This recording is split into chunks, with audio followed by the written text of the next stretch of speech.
Hey guys, what's up? Welcome back to GTA 6 Hub. Today I'm going to cover why GTA 6 is going to be better than expected, because I've seen a lot of bad things coming out recently, so let's prove those wrong, shall we? Let's get into the video. Now let's think about something here. GTA 5 has been out for 7 years, and while a lot of you gamers who have grown pretty old may have children that are either a little bit younger than that or even older, well, you know what that means. Longer waits, more development time. Unless Rockstar is being entirely lazy, of course, which would not be technically impossible on that aspect, seeing as how they make other games. Now, of course, not calling Rockstar lazy in general, just that they may have slacked on GTA's development for online progression versus doing Red Dead Redemption 2 as a whole in general, because they do have all their focus focused on one game. But as they grow, maybe they're deciding to split off a little bit more. I mean, we really don't want to see the Red Dead Redemption 2 team working on GTA Online or vice versa, because, well, they're two different departments for a reason. So let's just hope and pray that the more time they divert into the game on either front, the better the overall product finally is. And maybe we'll get that perfect award-winning game of GTA 6 pretty soon. So let's not start assuming it's going to be a bad game, because trust me, they've got time to perfect it, and they've had time.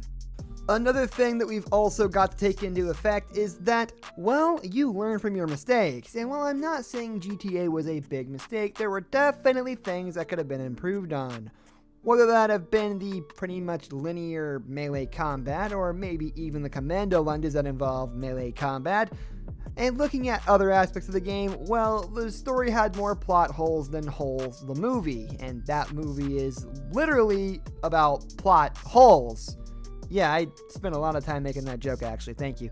But back to my OG point, going away from that great movie, we've got to realize that Rockstar is learning from their mistakes the more and more they go on. And it's not just from, like, GTA. It's also from Red Dead Redemption. It's also from media they do, tweets they do. They learn according to fan reaction. And that's good. It's like they're adapting. It's like they're humans or something. It's crazy. Who would have thought Rockstar is comprised of humans, not lizard people? Wow, it's nuts.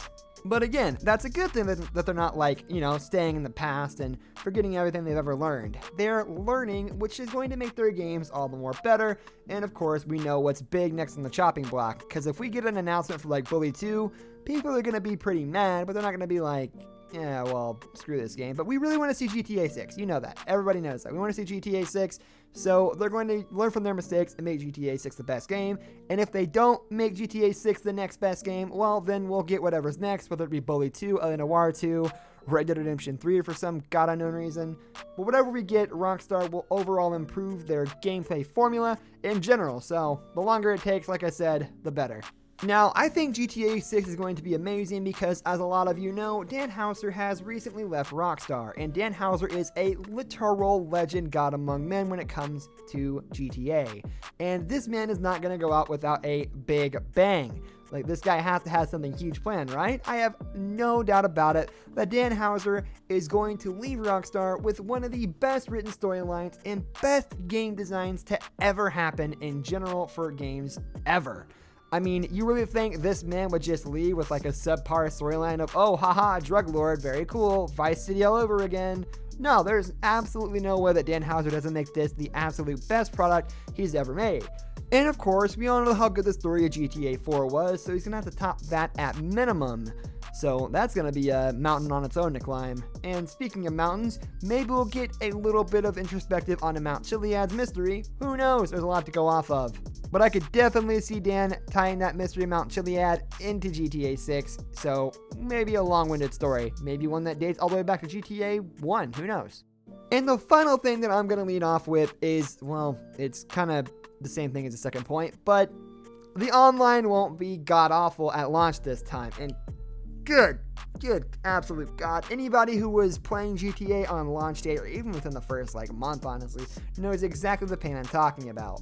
When you tried to load into the server and you would just sit there in the clouds for, like, 45 minutes, I honestly thought I died. Like, I thought I was just dead and sitting in the clouds waiting to fall back and reincarnate or go to heaven. I had no idea what was going on. It was absolutely horrible.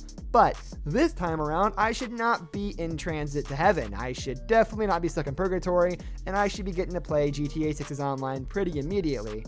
Well, maybe not, because a lot of big release games, even with dedicated servers, World of Warcraft, have terrible launch days, but in general, it shouldn't be as bad as GTA 5, so that's okay.